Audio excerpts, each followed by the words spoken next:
ಆಸೀನರಾಗಿರ್ತಕ್ಕಂಥ ಎಲ್ಲ ಗಣ್ಯಮಾನ್ಯರಿಗೆ ನಮಸ್ಕಾರಗಳು ಹೇಳುತ್ತಾ, ನನ್ನ ಕುಟುಂಬದ ಜೊತೆ ಇವತ್ತು ನಾನು ಇಲ್ಲಿ ಬಂದಿದ್ದೀನಿ. ಯಾವಾಗಲೂ ಖುಷಿಯ ವಿಚಾರ.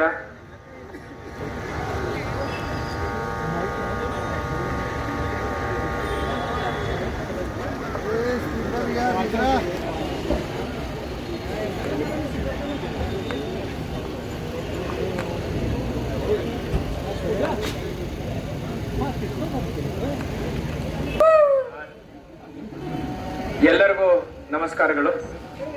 ವೇದಿಕೆ ಮೇಲೆ ಆಸೀನರಾಗಿರ್ತಕ್ಕಂಥ ಎಲ್ಲ ಗಣ್ಯಮಾನ್ಯರಿಗೆ, ನನ್ನ ಸಹೋದ್ಯೋಗಿಗಳಿಗೆ ಹಾಗೂ ಇಲ್ಲಿ ಉಪಸ್ಥಿತಿರುವಂತ ಎಲ್ಲರಿಗೂ ಮತ್ತೊಮ್ಮೆ ಮಗದೊಮ್ಮೆ ಗಣೇಶ್ ಚತುರ್ಥಿಯ ಶುಭಾಶಯಗಳು ಹೇಳಲಿಕ್ಕೆ ಕೋರುತ್ತೇನೆ.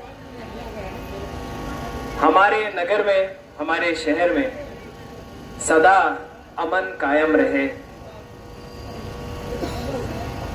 मैं बोल रहा हूं कि शहर में अमन कायम रहे.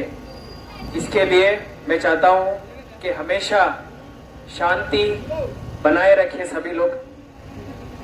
गणेश चतुर्थी हमेशा एक बहुत ही खुशी का मौका होता है.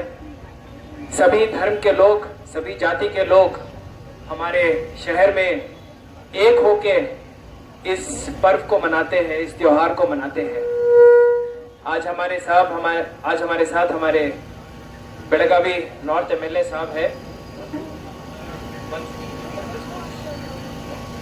साथ ही साथ हमारे मेयर साहब, उप मेयर मैडम पेनके साहब है, जोशी साहब और कलगठी जी और बाकी मेरे काफी सारे अन्य मित्र हैं और बहुत ही नेक और ईमानदार ऑफिसर हमारे कमिश्नर ऑफ पुलिस गुलाब राव साहब भी यहाँ पे मौजूद है. पिछले 10 दिन में हमने इस त्योहार को बहुत धूमधाम से मनाया. पूरे कर्नाटका में, पूरे राज्य में जैसे ये त्योहार बेळगावी शहर में मनाया जाता है वो कहीं और नहीं मनाया जाता. ಗಣೇಶ ಚತುರ್ಥಿ ಉತ್ಸವವನ್ನು ನಾವು ನಮ್ಮ ಬೆಳಗಾವಿ ನಗರದಲ್ಲಿ ಎಷ್ಟು ಅದ್ಧೂರಿಯಾಗಿ ನಾವು ಆಚರಣೆ ಮಾಡ್ತೀವಂದ್ರೆ ಇದಕ್ಕೆ ಬೇರೆ ನಗರದಲ್ಲಿ ಆಗ್ತಾ ಇರುವಂತ ಸಂಭ್ರಮಕ್ಕೆ ಹೋಲಿಸಲಿಕ್ಕೂ ಆಗಲ್ಲ.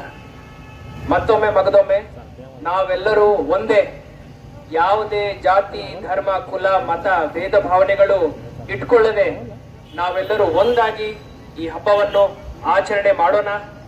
ಇವತ್ತು ಇಲ್ಲಿಂದ ಏನು ಮೆರವಣಿಗೆ ಶುರು ಆಗುತ್ತೆ, ನಾಳೆ ರಾತ್ರಿ, ನಾಳೆ ಸಂಜೆ ತನಕ, ಅಂತ್ಯ ಆಗೋ ತನಕ ಎಲ್ಲರೂ ಆ ಸಂಭ್ರಮವನ್ನು ಆಚರಣೆ ಮಾಡಬೇಕು, ಎಂಜಾಯ್ ಮಾಡಬೇಕು ಹಾಗೂ ಕಾನೂನು ಕಾಪಾಡ್ಕೋಬೇಕಂತ ಹೇಳಿ ಕೋರ್ಕೊಡುತ್ತಾ ತಮ್ಮೆಲ್ಲರಿಗೂ ಗಣೇಶ ಚತುರ್ಥಿಯ ಹಾರ್ದಿಕ ಶುಭಾಶಯಗಳು. Thank you.